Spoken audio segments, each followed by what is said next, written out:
Lyft and Via, two names you see buzzing through city streets. But when it comes to ride sharing, which one really delivers? On the left, Lyft.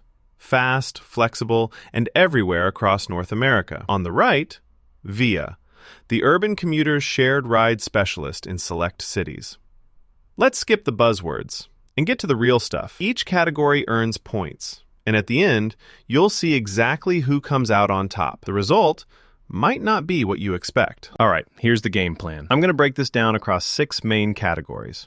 We'll look at pricing and cost, service coverage, ride types and flexibility, sustainability, app experience and support, and, who these apps are really for, the ideal user profile. Ready? Let's jump in. Okay, first up, pricing and cost. So Lyft comes in with competitive prices per ride, and they're always tossing out promos in different cities. I mean, it's definitely cheaper than Uber for most places, but let's be real. Those surge prices can sting, and no, there's not a subscription to get cheaper rides. Now, Via?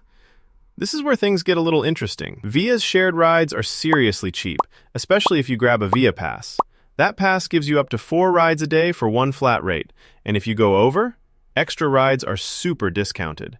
Huge win if you're commuting all the time. Of course, only works in the city where you bought it, and Via's only in, a handful of places. But honestly, for price, Via takes this round. Moving on, service coverage. Lyft? It's practically everywhere in North America. Major cities, small towns, even some spots you've probably never heard of. And yeah, they're running 24/7 in most places, though there are a few rural gaps. Nothing's perfect, right? Via, on the other hand, keeps things super tight. They're basically just in Chicago, New York, and DC. It's built for those big city commuters, but if you're traveling outside those places, yeah, you're out of luck. Lyft totally nails it for coverage, hands down. Next up, ride types and flexibility. With Lyft, you get choices, like a lot. Grab a standard ride, go big with XL, splurge on Luxe, or even pick up a bike or scooter. And you can rent a car right in the app. That's huge for flexibility. Just a heads up, those fancy luxury rides will bump your price. But with Via, it's all about sharing. Same route, bigger vehicle, cheaper price. The downside? No luxury options. You might get dropped off close to your spot, but not always right there. Super efficient, yes, but not exactly door to door. Lyft totally wins on flexibility. No contest. Oh, and here's something cool. Did you know that Via's whole shared ride approach can actually cut your transportation costs by about 50% compared to regular ride shares? That's wild savings if you're doing the whole daily grind. Let's talk sustainability. Okay, first off, Lyft's really out here aiming for 100% electric vehicles by 2030 and claims to be carbon-free since 2019. That's impressive.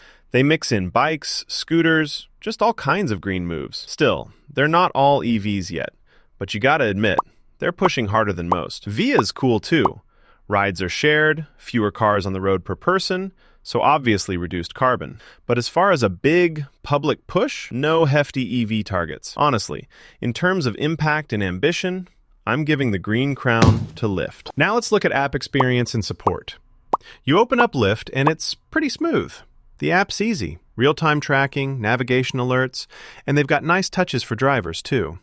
Support? It's personal, even if the team's not super massive. Via's app is more, just straight to the point. It's built for commuters. Support's 24/7, but the app itself is minimalist, maybe almost too much, and kind of confusing if you're brand new. So, yeah, Lyft's app just feels better and more welcoming overall. All right, last category, ideal user profile. Lyft's awesome for travelers bouncing around North America. Anyone looking for eco choices, and those who want that pick-me-up right from their doorstep. Via? It's a commuter's dream. City dwellers who want to save cash and stick to a steady route. Both have their crews, honestly. If you need point-to-point flexibility and you care about sustainability, Lyft's your pick. If you're just going to work and back every day in Chicago, NYC, or DC, Via's literally made for you. Let's be real, it's a tie here. So let's lay it all out visually. Real quick summary. Lyft's got the edge for coverage, flexibility, sustainability, and app experience. Via snags pricing if you're that everyday commuter. And honestly, who is it for is a solid match for both. Take a look at how those strengths stack up. So, after all that, here's my verdict. If you want options, coverage basically everywhere, and you're big on going green, Lyft is your go-to. But if you live in one of Via's cities and your commute is pretty predictable, Via is just unbeatable on savings. It's all about what rides you actually need and how flexible your life is. If you found this helpful, share it with anyone you know who's sitting there torn between Lyft and Via for their next